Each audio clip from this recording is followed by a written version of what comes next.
అందరికీ నమస్కారం। మరి ఈ వీడియోలో శనివారం ఉపవాసం వెనుక పురాణం ఏమిటో ఈ వీడియోలో తెలుసుకుందాం। శనివారం శని లేదా శని గ్రహానికి అంకితం చేయబడిన రోజు, అందుకే వారంలోని 6వ రోజును హిందీలో శనివారం అంటారు। జ్యోతిష శాస్త్ర ప్రకారం ఈ గ్రహం చాలా ముఖ్యమైనది। చాలామంది శనివారాల్లో ఉపవాసం ఉంటారు। శని గ్రహం దీర్ఘాయువు, ఏకాగ్రత, కాఠిన్యం, పరిమితులు మరియు క్రమశిక్షణలను సూచిస్తుంది। ఇది వ్యాధులు, వృద్ధాప్యం మరియు మరణాన్ని సూచిస్తుంది। జ్యోతిష్యులు దీనిని చాలా శక్తివంతమైనదిగా భావిస్తారు।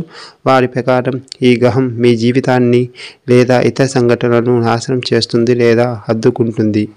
పురాణాల ప్రకారం శనివారాల్లో ఉపవాసం ఉండటం వెనుక కథ చాలా ఆసక్తికరంగా ఉంటుంది। ఒకప్పుడు 9 గ్రహాల మధ్య ఏది అత్యంత శక్తివంతమైనదిగా అనే చర్చ జరుగుతుంది। తీర్పు కోసం ఉజ్జయిని రాజుగా ఉన్న విక్రమాదిత్యుడికి విషయం చేరింది। తరువాత వారు కంచు, వెండి, బంగారం, రాగి, ఇత్తడి, జింక్, మైకా, తగరం మరియు ఇనుముతో 9 సింహాసనాలను తయారు చేశారు।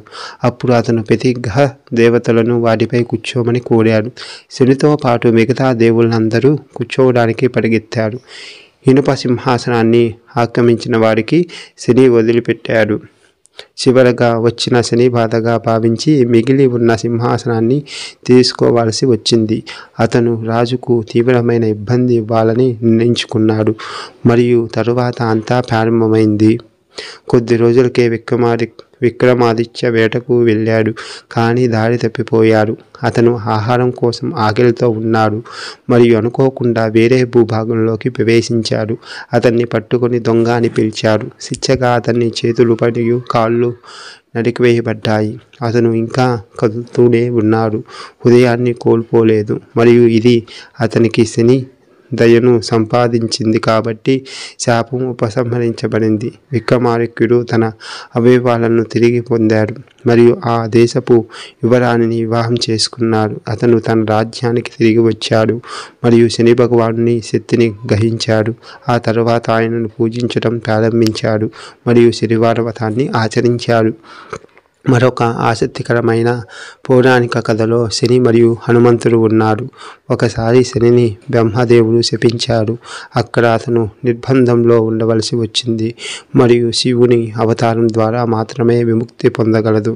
హనుమంతుడు సీత కోసం లంకకు వెళ్ళినప్పుడు అతను రాక్షసులతో పోరాడి లంకకు నిప్పండించాడు।